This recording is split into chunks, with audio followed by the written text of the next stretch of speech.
Y en esta parte veremos diptongos que o no son usuales en alemán o en primer lugar no se consideraban como diptongos, pero lo pasaron a ver, que sería el primer caso, y vamos a ver exactamente por qué.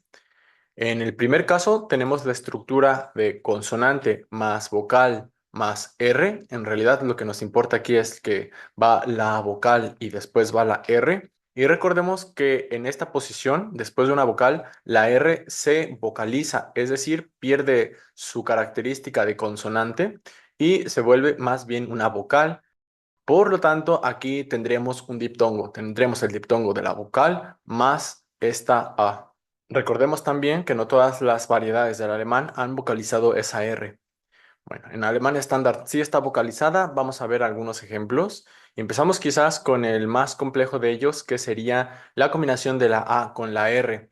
Y esta combinación es compleja porque en primer lugar tenemos una vocal abierta A y después tenemos nuestra R vocalizada, que sería un poco más apagada, por decirlo así, que nuestra A. Entonces tenemos esta combinación A, que no todos los nativos pronuncian de esta manera.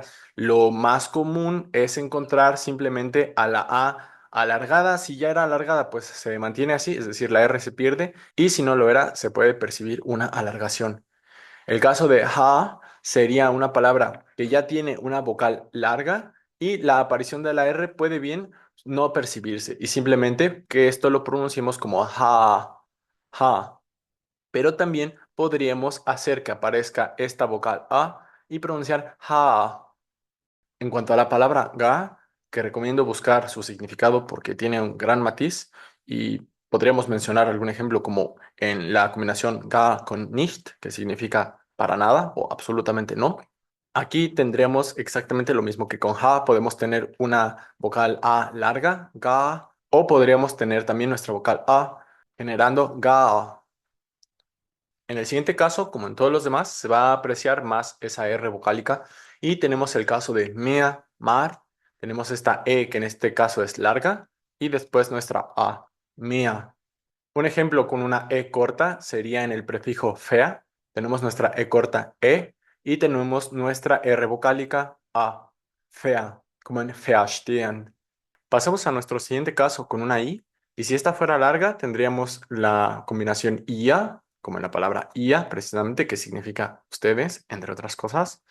Y si tuviéramos una I corta, si le sumamos la R, sería IA. Por ejemplo, en la palabra Wert, que significa anfitrión. Y de donde también tenemos palabras como Wirtschaft, economía. El siguiente caso es con una O. Si tenemos una O larga, O más la R nos da OA, por ejemplo, en la preposición FUA, delante, ante, o con una O corta tendríamos OA, como en la palabra FOA, significa lejos. Vamos con nuestro siguiente caso, con una U. Tendríamos, por ejemplo, en una U larga, UA, por ejemplo, en la palabra UA, precisamente, que significa reloj, o en Ursache, como aquí, que significa causa. Y una U corta sería UA, como en la palabra Wurst. Vamos con el siguiente caso, con A umlaut más R. Si la A umlaut fuera larga, tendríamos EA, por ejemplo, en Bea, oso. Y si fuera corta, tendríamos EA, como en härten, endurecer. Siguiente caso es con O umlaut con R. Si la O umlaut fuera larga, tendríamos Ö, luego A, ÖA, como en licor, licor. O si fuera corta, tendríamos Ö y luego la R tendríamos ÖA, como en beata, palabras. Nuestro siguiente caso es con la vocal U umlaut. Si esto fuera una vocal larga sería Ü más R A, UA, como en Tür. Y si fuera una U umlaut corta sería Ü más R A, UA, como en la palabra werde, que es el verbo auxiliar para expresar cosas que no son reales. Hay que ver el tema de la gramática al respecto. Vamos al último caso, que sería el más raro, y esto es cuando tenemos una Y. En general, la Y no suele aparecer como una vocal, pero cuando lo hace como una vocal larga. Entonces, esto sería idéntico a la U umlaut, y como es larga sería así, U más la vocal A sería UA, como en vampir, vampiro, o en Tyr, el dios Tyr de la mitología nórdica. Vamos con los siguientes casos que ahora vamos a ver préstamos en los que hay diptongos, pero no son propios del alemán. Nuestro primer diptongo sería la combinación entre o y Aquí tenemos, por ejemplo, la palabra journal, de donde también journalist, o sea, publicación o periodista, o la palabra tua, que significa tour. Bueno, este diptongo viene del francés y su pronunciación va a ser como una U larga.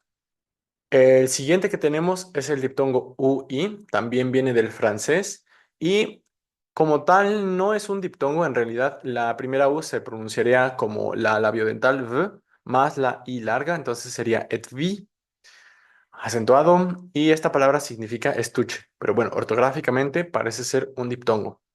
Después vamos con otro diptongo popular del francés, que es OI, que se pronuncia como OA. En la palabra croissant, por ejemplo.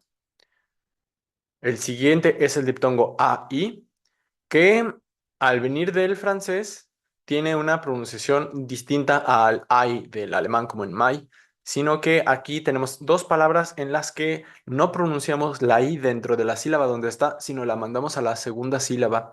La primera sería la palabra cintura, taille, taille, y la segunda sería la palabra medalla, igual, medaille. Vamos con el siguiente caso que nos toca ahora el diptongo IO de la palabra violine, que se pronuncia exactamente igual que lo haríamos en español, por ejemplo.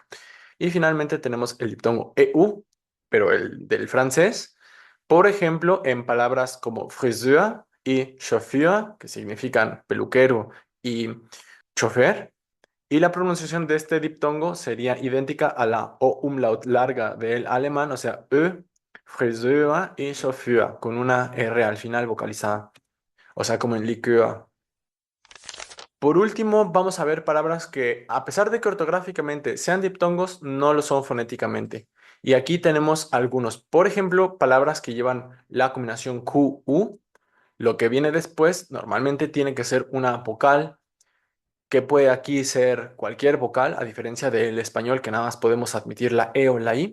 Y aquí no tenemos un diptongo propiamente, sino que esta U va a pronunciarse como la labio dental. Antes tenemos el sonido de una oclusiva velar sorda, entonces vamos a tener kv, luego la vocal que tengamos, por ejemplo, kva, kvalitet, kvantitet, o con una E, kvele, con una O, por ejemplo, kvol.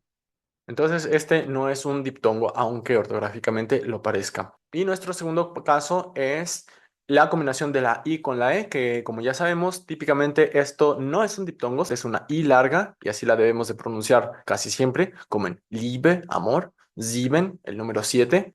Pero también encontramos algunas palabras que contienen la ortografía IE. Sin embargo, sí es un diptongo, y estas son excepciones, por supuesto, como el caso de la I más la E, que al no estar acentuada va a ser una schwa, IE, como en familia o en la palabra barrera, barriere. Y bueno, eso sería todo en cuanto a diptongos que no son propiamente los principales del alemán.